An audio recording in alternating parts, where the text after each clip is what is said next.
बालपणीची आठवण म्हणजे बेकरीमध्ये मिळायचा तसा रवा केक. आपण आपल्या लहानपणी आठवतं आहे का की आठवडी बाजार असायचा, मग त्यातल्या एखाद्या बाजारामधनं कधीतरी तो केक आपल्याला मिळायचा आणि त्याची चव अजूनही आठवते. आज आपण तोच केक घरच्या घरी करण्याचा प्रयत्न करूया. नमस्कार, सरिताच्या स्वयंपाकघरात म्हणजेच आपल्या सरिताज फूड अँड ब्लॉग्समध्ये आज आपण करणार आहोत. लहानपणी आपण कोणी पाहुणे घरी आले किंवा आई बाबा कधी बाजारामध्ये गेले ना, तर नेहमी हमखास आणायचे ते म्हणजे वाटी केक, जो अगदी मस्त असतो. आणि खास करून ना अय्यंगार बेकरीमध्ये जो केक मिळतो ना व्हॅनिला फ्लेवरचा, एक नंबर लागतो. तर तोच केक आपण घरच्या घरी कसा करायचा ते बघणार आहोत. सरिताज किचन हा आपला जो मेन चॅनल आहे त्यावर आपण केकचे बरेच व्हिडिओ केलेले आहेत आणि हा आपला नवीन चॅनल आहे. तुम्ही अजून सबस्क्राईब केलं नसेल तर जरूर सबस्क्राईब करा. अगदी झटपट आणि साध्या सोप्या टिप्ससहित आपण व्हिडिओज करत असतो. तर आज आपण करतोय अय्यंगार बेकरीसारखा रवा केक. मैदा जराही वापरायचा नाही आहे, रव्यापासून केक होणार आहे, त्यामुळं पौष्टिक आहे. घरी करतोय त्यामुळं अगदी स्वच्छता वापरून केलेला असतो, त्यामुळे मुलांना हवा तेवढा आपण देऊ शकतो. आणि आपली बालपणीची आठवण रवा केक करायला एकदम सोपा आहे. तुमच्या काही केकबद्दल आठवणी असतील ना तर मला कमेंटमध्ये सांगा आणि व्हिडिओ आवडला असेल तर लाईक करा. सुरुवात करूया.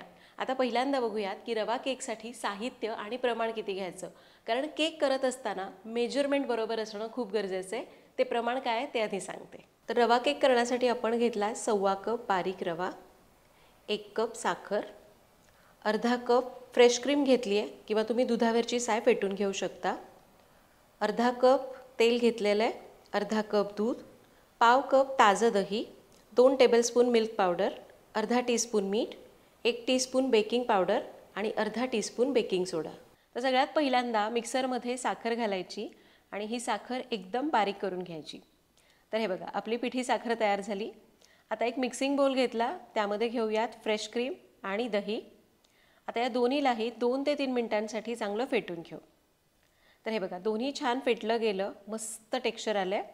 आता यामध्ये घालायचं तेल आणि पिठी साखर, यालाही 2-3 मिनिटांसाठी चांगलं फेटून घ्यायचं.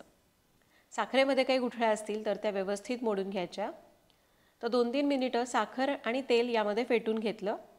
आता यामध्ये जाईल मिल्क पावडर, बारीक रवा आणि घेतलेल्या दुधापैकी 2 ते 3 चमचे दूध घालायचं. आता याला चांगलं मिक्स करून घ्यायचं आहे.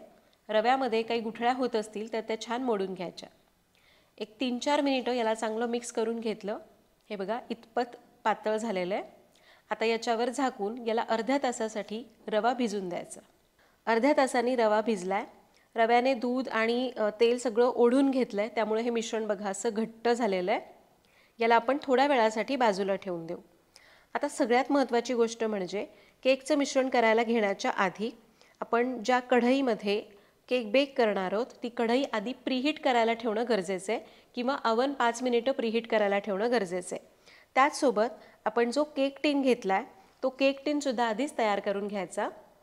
तर इथं मी केक टिनला 6 बटर पेपर लावून घेते. तुम्ही फक्त तेल किंवा तूप लावून घेतलं तरीही चालेल. तर बटर पेपर लावून झाला, कढई गरम करायला ठेवलेली आहे, सगळी तयारी झाली. आता केकचं मिश्रण चेक करू. तर हे बघा, आता हे बरंच घट्ट आहे.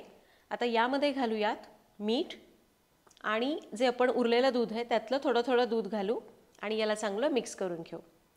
तर याला मी चांगलं मिक्स केलं आहे. आपलं हे मिश्रण इतपत कन्सिस्टन्सीचं तयार झालं आणि हे करण्यासाठी आपण जेवढं दूध घेतलं होतं त्यातलं 2 चमचे दूध शिल्लक राहिलं.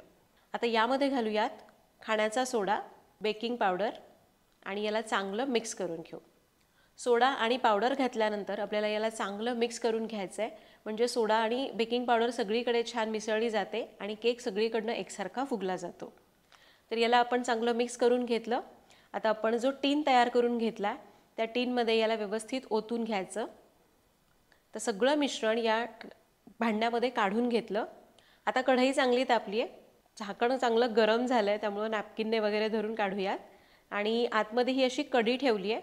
त्या कढीवर आपल्याला हा केकचा डबा ठेवायचा, याच्यावर झाकण ठेवायचं आणि एकदम मंद आचेवर हा केक जवळपास 40 ते 45 मिनिटांसाठी बेक करायचा. तरीसुद्धा तुम्ही केक बेक करत असताना तो किती जाडीचा यावर त्याचं वेळ अवलंबून असतो. आणि जर तुम्ही अवनमध्ये करताय तर 180 डिग्रीवर 30 ते 40 मिनिट पुरेसे होतात. तर 30 ते 40 मिनिट होत आलेली आहेत. आपण एकदा चेक करूयात. तर हे बघा, केक आपला छान बेक झालेला आहे. कडेने सुद्धा तुम्ही बघू शकता काय मस्त रंग आलेला आहे, असा तांबूस छान. फक्त मध्ये टूथपिक किंवा सुरी रोवून बघायची.